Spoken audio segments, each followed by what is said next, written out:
Olá! Mais uma vez eu aqui com vocês para mais uma aula de ciências, então seja bem-vindo. E dando sequência às nossas duas últimas aulas, hoje nós vamos conversar um pouquinho aqui sobre ciclo de vida. Dá uma olhadinha aqui nas imagens que eu coloquei e trouxe para vocês. Nós temos aqui um ciclo de vida de uma pera, de uma planta, aqui de uma borboleta e aqui do homem. Todos os seres vivos, além dessa característica que a gente já sabe de reprodução, eles têm essa outra característica, que é ter um ciclo de vida, tá? Então, esse é o foco da aula de hoje. Mas antes da gente começar, vamos fazer aquela retomada, e a retomada de hoje começa com um exercício. Então, nesse exercício, você vai fazer o quê? Você vai colocar aí na letra A, explicar, definir, dizer o que é reprodução sexuada e o que é reprodução assexuada, diferenciar elas com base naquilo que nós vimos nas duas últimas aulas. Então pega aí suas anotações, seu material e diferencia os dois tipos de reprodução. Na letra B, você vai dizer, explicar com as suas palavras por que a reprodução sexuada ela é considerada mais vantajosa, melhor para a manutenção das espécies do que a reprodução assexuada. Será que você lembra qual é o detalhe aqui que faz toda a diferença? Então, se você não lembra, cata aí seu material e bora responder que nós já retornamos.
Muito bem. Então, olha só. Você deve ter lembrado aí que a diferença principal, né, entre a reprodução sexuada e assexuada é que na sexuada ela envolve gametas, troca de material genético, enquanto que na assexuada um único indivíduo faz cópias dele mesmo. Então todas as células que são geradas, né, os filhos, os descendentes, são cópias daquele organismo que se reproduziu de forma assexuada. Essa é a principal diferença. E quanto à reprodução sexuada, você lembrou por que ela é mais vantajosa, pensando aí em manutenção de espécie, em manter no planeta a espécie? É por conta da mistura de DNA, é por conta dessa variabilidade genética, né? Então essa mistura de dois gametas promove uma mistura genética. E essa mistura genética é responsável, como a gente viu na aula passada, pela variabilidade genética. Quanto mais variabilidade, maiores as chances de uma espécie sobreviver e ainda, não só de sobreviver, mas dela se reproduzir e continuar passando a sua genética aos seus descendentes, ok? Seguindo ainda na retomada de hoje, nós vimos já que os seres vivos se reproduzem para garantir a continuidade da espécie. Nós vimos que a reprodução pode acontecer de maneira assexuada, quando é um único genitor, ou de maneira sexuada, que é quando envolve gametas, né? Células reprodutivas. Mais uma vez, para você não se esquecer, gametas são óvulos e espermatozoides. O encontro deles faz com que haja uma variabilidade genética, uma mistura de DNA de dois genitores, ok? E aí, então, vamos falar sobre ciclo de vida, como eu falei, né? Nós já falamos sobre reprodução, estamos conversando um pouquinho sobre o desenvolvimento humano aí, né? Para a gente entender como é que acontece todo esse processo reprodutivo. E temos aqui um quiz, vamos ver se você consegue identificar a resposta correta. Esse quiz diz o seguinte: a sequência de eventos, desde que nasce um ser vivo, ele amadurece, cresce, né, se desenvolve, até ele ter capacidade de originar descendentes, ou seja, de se reproduzir. Essa sequência de eventos, ela é definida como reprodução, na opção A, na opção B, como crescimento, na opção C, como amadurecimento, ou a opção D, como ciclo de vida?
Muito bem, então essa sequência, né, essa continuidade aí que todos os seres vivos têm de nascer, crescer, né, se desenvolver, aprender novas habilidades, chegar no momento em que ele é capaz de gerar descendentes e depois, claro, disso tudo ainda ele vai, né, envelhecer e morrer, essa sequência de eventos é chamada de ciclo de vida, certo? Então, por isso que aqui a nossa resposta era a letra D. Reprodução é só uma das etapas do ciclo de vida. Crescimento é um processo, né, que faz parte, sim, do ciclo de vida. E o amadurecimento também. Mas todas essas etapas juntas, pela qual qualquer ser vivo passa, né, essas mudanças aí, a gente chama então de ciclo de vida, certo? E é justamente sobre essas etapas que a gente vai conversar ao longo dessa aula. Então, o objetivo da aula de hoje é compreender que, além da reprodução, nós e todos os outros seres vivos temos um ciclo de vida, etapas, né? Que acontecem aí ao longo da nossa vida. E conhecer quais são essas etapas, né? E o que acontece aí em cada uma delas. Vamos lá, então? Então, o ciclo de vida compreende desde que nasce um ser vivo, tá? Vamos focar aqui mais no humano, né? Já que estamos trabalhando o corpo humano, mas isso vale para qualquer ser vivo. Então, desde que ele nasce, depois ele cresce, amadurece, então chega a fase que ele está amadurecendo, que mudanças estão acontecendo no seu organismo, chega a fase reprodutiva, tá? Então esse ser vivo é capaz de gerar descendentes. Depois, né, tem a fase lá de envelhecimento e um momento da morte, né, que é o fim da vida. Então esse ciclo aqui, ele é comum para qualquer ser vivo, certo? Embora o tempo, né, muitas coisas variam de um ser vivo para o outro, mas qualquer ser vivo tem um ciclo de vida. Nasce, cresce, se reproduz e morre, beleza? Então, focando aqui no ser humano, nós dividimos o ciclo de vida humano em 4 etapas, 4 fases. A infância, a adolescência, a fase adulta e a velhice, que eu não sei você, mas eu não gosto desse termo velhice, eu acho que já caiu, já está fora de moda, né? Eu acho que é um termo muito desagradável. Então, o que vocês acham da gente chamar aí de melhor idade? Terceira idade? Pode ser, né? Mas é muito mais respeitoso do que velhice, né? Então, essas são as etapas do desenvolvimento humano, do ciclo de vida humano. O que acontece em cada uma delas? Na infância, é a fase desde que a criança nasce, então desde o recém-nascido lá, é considerada até os 11 anos de idade, infância, tá? O que acontece aí em todo esse período, esses 11 anos aí?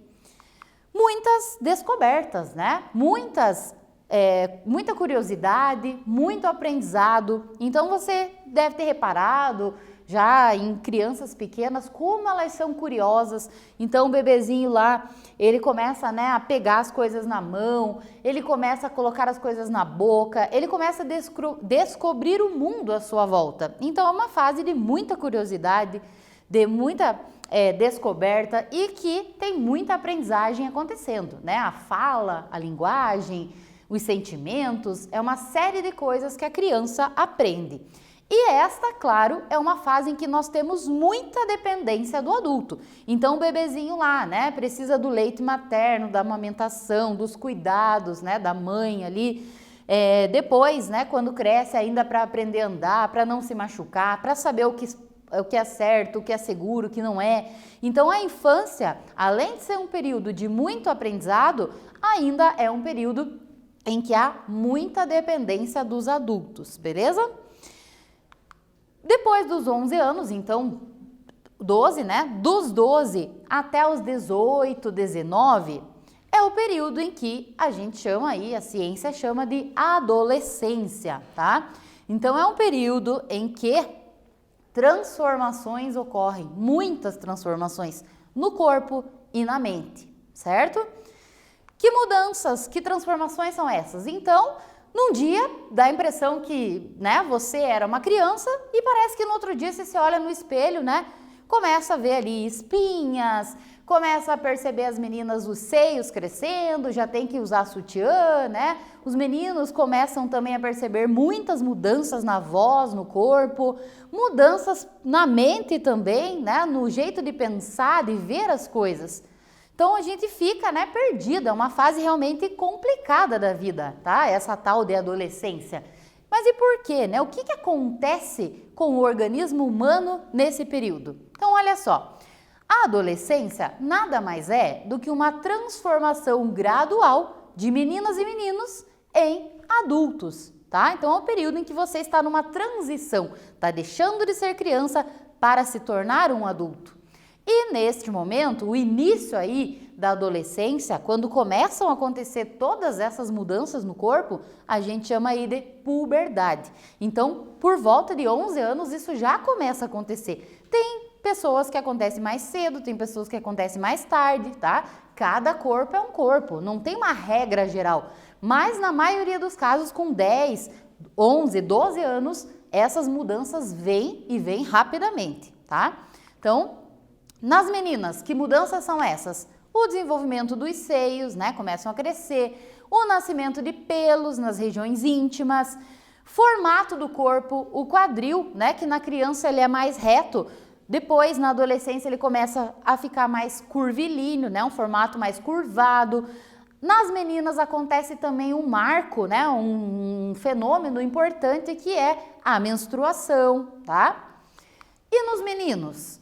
Nos meninos, pelos também vão acabar nascendo, né, em algumas partes do corpo, por exemplo, no peito, a barba, né? A voz começa a engrossar, a musculatura, os ombros do menino vão ficando mais largos, né? Uma musculatura mais desenvolvida e mudanças genitais também. Os órgãos genitais também crescem, tá? Então, muitas mudanças no corpo, seja da menina, seja do menino, acontecem nesta fase da vida, na adolescência. E por que tudo isso acontece? Nós já comentamos um pouquinho lá quando a gente falou do sistema endócrino, que essas mudanças aqui que acontecem, elas são controladas por hormônios sexuais. Então a gente tem vários hormônios no nosso corpo e os hormônios chamados de sexuais é que são responsáveis por essas mudanças, tá? Uma outra coisa que se verifica na adolescência, a ciência chama de estirão. Quer dizer, um crescimento rápido. Então, a pessoa, né, ela dá uma esticada, ela dá uma crescida muito brusca, em alguns casos, tá? Geralmente, as meninas chegam ali nos 17, 18 anos, né, param de crescer significativamente em altura. Nos meninos, isso pode ir até 20, 21 anos, tá? Mas, como eu disse, varia de corpo para corpo. Então, tudo isso provocado por hormônios sexuais. Inclusive, as mudanças bruscas de humor, tá? Muitas vezes, né, tá feliz, tá alegre, daqui a pouco já tá soltando fogo, né? Tá bravo, estressado. Essas mudanças todas na adolescência também são motivadas, são controladas por hormônios, tá? Agora, uma questão aí para você pensar e responder aí no seu material.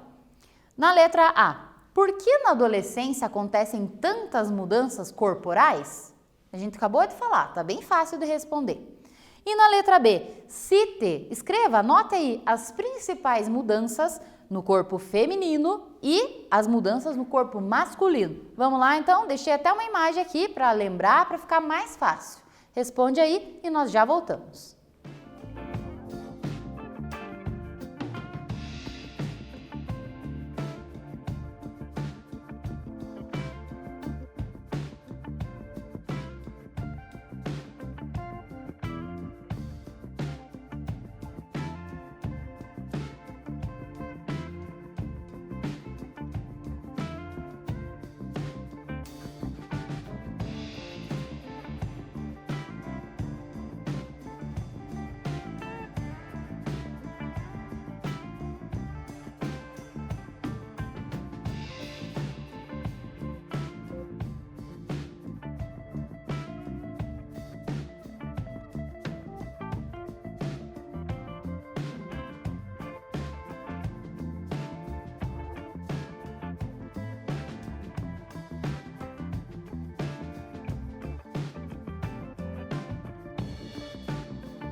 Então vamos dar uma olhadinha aqui se você conseguiu, né, responder corretamente.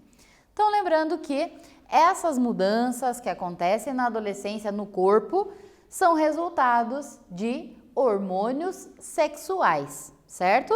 Então elas são controladas por hormônios sexuais.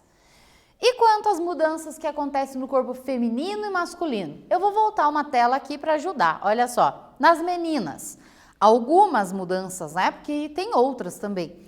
Crescimento em altura, aparecimento de pelos na região íntima e também nas axilas, né? O desenvolvimento das mamas, o desenvolvimento, o alargamento do quadril e a cintura, né? Ficando mais curvada. Nos meninos, também o crescimento em estatura, aumento da massa corporal, tá? Então o volume, né, dos músculos durante a adolescência, ela tende a aumentar. Aparecimento de pelos também na região íntima, na face, no peito, tá? Desenvolvimento, né, dos órgãos genitais, então crescem os órgãos genitais do menino também nessa fase. Essas são as principais, né, mudanças que acontecem na adolescência. E lembrando aqui, elas acontecem por conta dos hormônios sexuais. Entendido? Seguindo aqui então, mais uma questãozinha aí, e essa diz o seguinte: quais são os hormônios sexuais femininos responsáveis pelo desenvolvimento das características sexuais secundárias? Deixa eu só fazer um parênteses aqui. O que é uma característica secundária?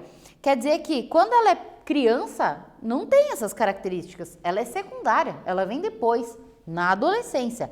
Então, que mudanças são essas que eu estou falando, né? Que características são essas? Os seios, o quadril mais largo, a cintura mais fina, as características de uma adolescente. Então, eu quero saber quais são os hormônios femininos responsáveis por essas características, responsáveis também pelo ciclo menstrual e ainda são hormônios também que vão participar durante a gravidez, quando a mulher engravidar, preparando o corpo dela, tá? Que hormônios são esses? Você lembra o nome deles? E onde que eles são produzidos? Em quais glândulas? Então, essa aula, se você pegar agora, folhar aí o seu material, voltar lá na nossa aula de sistema endócrino, é lá que você vai encontrar essa resposta. Então, vamos lá?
E então achou as suas anotações, conseguiu lembrar do nome desses hormônios? Então vamos corrigir aqui. Olha só. Os hormônios femininos, tá? Que fazem todas essas mudanças no corpo da mulher, preparam o corpo dela na gravidez, fazem com que ela tenha, né, esse ciclo menstrual. Esses hormônios são a progesterona e o estrógeno, ok? Então, meninas, vocês têm esses hormônios aqui e eles são produzidos nos ovários. Então, os ovários são essas estruturas aqui, ó, que lembram duas bolinhas. Eles ficam, né, localizados nessa região baixa do nosso abdômen, certo? E dentro deles, então, além de produzir os nossos gametas, que são os óvulos, a gente produz a progesterona e o estrógeno, beleza? Agora, um quiz que diz o seguinte: a testosterona é o principal hormônio sexual masculino, sendo responsável pelas características masculinas, então barba, né, a voz grossa, pelos no peito, musculatura mais desenvolvida e também a produção de espermatozoides, que são os gametas masculinos. Esse importante hormônio, ele é produzido pelos homens em qual estrutura? Também é lá da nossa aula de sistema endócrino, que você vai encontrar a resposta. Na opção A, ele é produzido na hipófise, que é aquela glândulazinha lá no nosso cérebro. Na opção B, ele é produzido no hipotálamo, que também é uma região do cérebro. Ele é produzido no pênis ou ele é produzido nos testículos?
Então, vamos corrigir? O que você respondeu aí?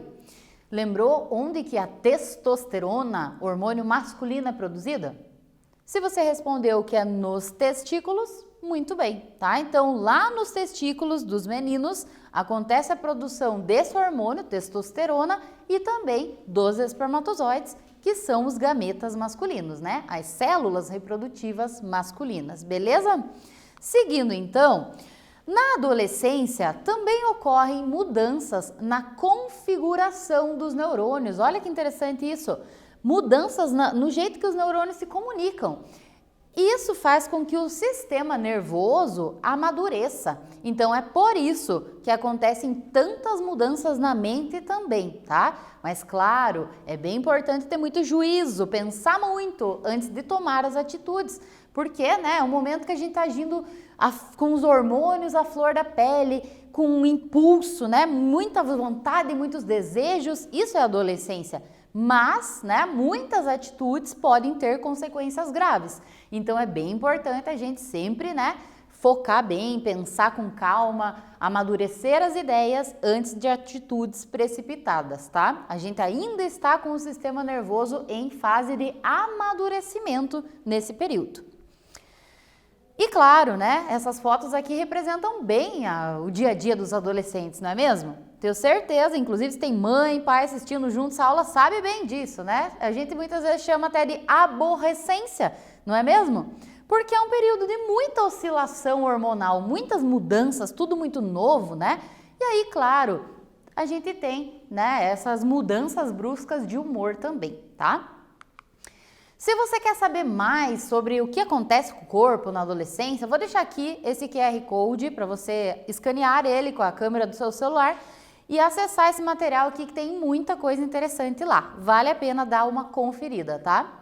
Mas seguindo então, temos mais um exercício aqui, o último dessa aula, e ele diz o seguinte: essa é uma questão bem importante que você consiga fazer essa conexão, tá? Olha só.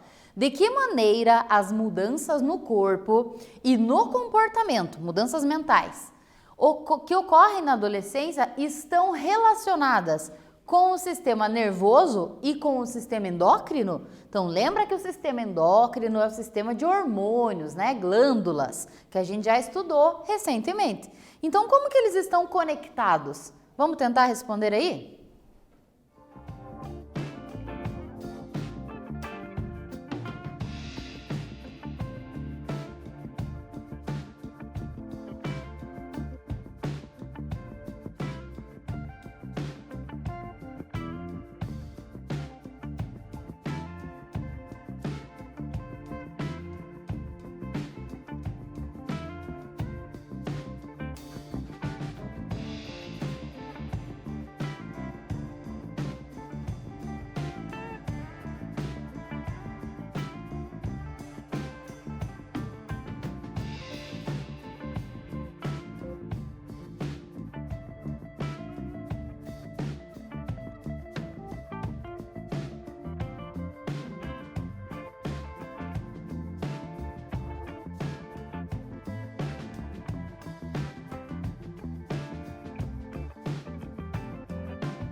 Muito bem, então se você conseguiu fazer essa ligação entre esses dois sistemas, ótimo. Se você ficou confuso, não conseguiu 100%, olha só. As mudanças que acontecem comportamentais, quer dizer, sistema nervoso, né? Porque estão relacionadas ao sistema nervoso, ao cérebro, aos neurônios. E as mudanças no corpo, as mudanças corporais, elas são resultado de hormônios sexuais, por isso que estão relacionadas ao sistema endócrino, certo? Então, a adolescência, período de mudanças no corpo e na mente. Por quê? No corpo, por conta do sistema endócrino, dos hormônios que estão agindo. E mudanças comportamentais, mudanças na mente, por conta do sistema nervoso que está sendo configurado, amadurecendo, certo? Então, esses dois sistemas estão agindo juntos. E aí, então, reforçando aqui, as características dos meninos, elas acontecem por conta da testosterona, né? Que é o hormônio masculino produzido nos testículos. Já nas meninas, as mulheres, as características sexuais próprias de mulher são produzidas pelo estrógeno e pela progesterona, né? O aumento do seio, o ciclo menstrual, a gestação. E esse hormônio estrógeno e a progesterona são produzidos nos ovários da mulher. E na fase adulta, depois que termina a adolescência, tá? Então, por volta dos 18, 19 anos, vem a fase adulta. Essa fase, ela é uma fase em que as mudanças da adolescência já se estabilizaram, né? Elas já tendem a ter terminado na maioria das pessoas. As responsabilidades aumentam muito, então fica aqui o conselho, a dica, não só de uma professora, mas de uma amiga, aproveitem a adolescência, né? Porque as responsabilidades aumentam muito na vida adulta. Porque você já tem o seu trabalho, né? Até com os estudos, a rotina fica muito mais puxada, tá? Não vai ter professores bonzinhos que vão dar colher de chá, né? Quando estiver numa faculdade, num curso técnico, tá? Vai ser você mesmo correndo atrás dos seus objetivos, né? Tem muito mais independência nessa fase, porque você já está trabalhando, né? Tem o seu dinheiro, administra aí mais a sua vida. E geralmente é neste momento que vem os filhos, tá? É o natural da vida que seja nesse momento e não antes, né? Na adolescência, certo? E a última fase da vida, a chamada melhor idade, o que acontece nela? Então, essa fase, né, dos 60 anos pra frente, tá? Então, começa aí com 60, tem gente que fala que começa aos 65, mas vai até o fim da vida.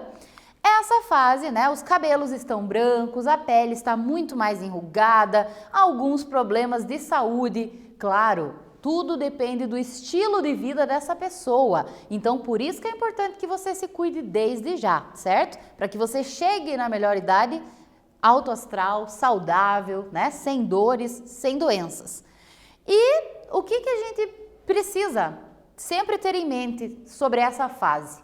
Essa fase, melhor idade, né? Muitas vezes avós, bisavós, curtindo a família, né? Que cresceu graças, né, a eles. Essa é uma fase de muita experiência adquirida com os anos, muita sabedoria, né? Essas pessoas sabem muito. Então, é uma fase que tem muito a nos ensinar. Então, mais do que nunca, nesse momento de pandemia, na qual os idosos são um dos públicos, né?